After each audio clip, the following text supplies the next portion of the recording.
महंत रामगिरी महाराज यांच्या वादग्रस्त वक्तव्यानंतर राहता शहरातील मुस्लिम समाजानं छत्रपती शिवाजी चौकात जमत राहता पोलीस स्टेशनवर मोर्चानं जात घोषणाबाजी केली। सरला बेटाचे महंत रामगिरी महाराज यांनी नाशिक जिल्ह्यातल्या सिन्नरच्या पांचाळे गावात प्रवचनादरम्यान मुस्लिम धर्माविषयी केलेल्या वक्तव्यानं मुस्लिम समाज नाराज झालाय। महंत रामगिरी यांच्या प्रवचनाचा एक व्हिडिओ व्हायरल झाला होता। या व्हायरल व्हिडिओमध्ये आक्षेपार्ह वक्तव्य केल्याचा मुस्लिम समाजानं आरोप केला आहे। या विधानामुळे मुस्लिम समाजाच्या भावना दुखावल्यानं त्यांच्यावर गुन्हा दाखल करावा अशी मागणी करण्यात आली। याचबरोबर मुस्लिम समाजाचे मौलाना यांनी महंत रामगिरी महाराज यांच्यावर गुन्हा दाखल करावा, येथून पुढे कुठल्याही दोन समाजामध्ये तेढ तणाव निर्माण होणार नाही याची काळजी घ्यावी असं म्हटलंय। इस्लाम धर्मामध्ये ज्या व्यक्तीला आदर्श मानला आहे अशा मोहम्मद पैगंबर यांच्या जीवनचरित्राचं हनन करणारी वक्तव्य केली जात आहे। असे वक्तव्य करून मुस्लिम समाजाच्या धार्मिक भावना विनाकारण दुखावल्यामुळे मुस्लिम समाजाचे मन दुखावले असून महंत रामगिरी महाराज यांच्यावर कडक कारवाई करून भारतीय न्याय संहितेचे कलम 299 आणि 116(1) अन्वये गुन्हा दाखल करावा अशी मागणी करण्यात आली। डिमांड है कि गुन्हा दाखिल किया जाए और इंशाअल्लाह वो होगा, लेकिन आप नारेबाजी कोई भी किसी भी तरीके की कोई नारेबाजी न करें। मैं आपसे बहुत आजिज़ाना और मुखलिसाना दरख्वास्त कर रहा हूँ। बहुत सुकून के साथ, संजीदगी के साथ हम अपनी जो चाहते हैं, जो ख्वाहिशें हैं, अल्लाह के अमीर सल्लल्लाहु अलैहि वसल्लम के तही जो मोहब्बत का और वालिहाना जज्बात है वो इत्मीनान से रखेंगे इंशाअल्लाह, बहुत इत्मीनान से रखेंगे। और मुझे गुंजाइश है कि इंशाअल्लाह हमें कामयाबी होगी। शायर कहता है, देखिए शायर कहता है, जान मांगे जान देंगे, माल मांगे माल देंगे, मगर हमसे ये ना हो सकेगा कि नबी का जाहो जलाल देंगे। तो इंशाअल्लाहुल अजीज इसकी हम कदर करेंगे इस लिहाज से कि बड़े जो हिदायत देंगे उसी पर हम चलेंगे, उसके अलावा कोई नारेबाजी नहीं होगी।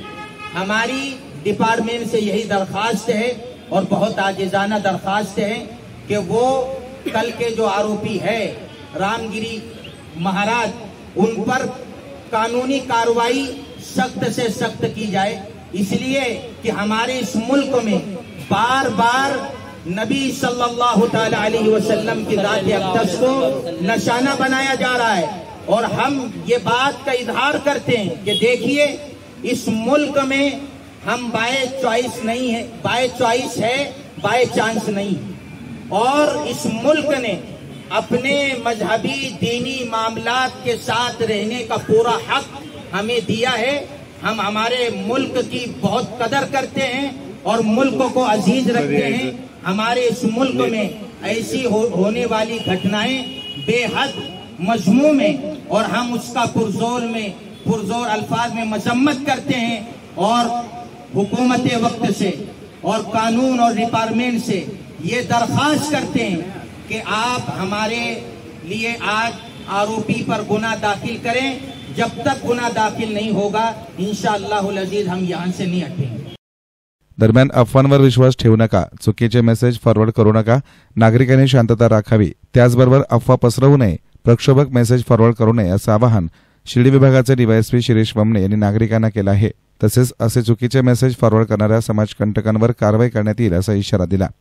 आपले आभारी आहोत पोलीस प्रशासन, जो आपण शांततेने सर्वजणी ते जमलेला आहे।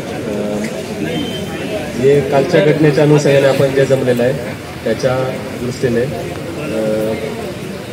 आपल्या जिल्ह्यामध्ये गुन्हे दाखल झालेले आहेत आणि नाशिकमध्ये पण गुन्हा दाखल झालेला आहे। तरी आम्ही त्याच्यावर आपण जे जमले आपल्या भावनांचा आधार ठेवू, त्याच्यावर योग्य ती कारवाई करू असं मी आपल्याला सांगू इच्छितो।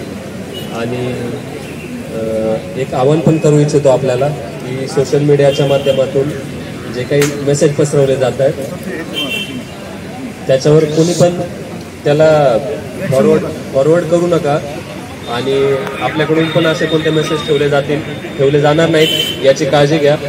आणि जे कोणी असे मेसेज दोन्ही गटांचे असेल, जे कोणी असे मेसेज पसरवण्याचा प्रयत्न करेल त्यांना आम्ही बोलून त्यांच्यावर कारवाई करू अशी मला तुम्हाला माझी सूचना आहे। त्याच्यामुळे सोशल मीडियाच्या वापरावर सर्वांनी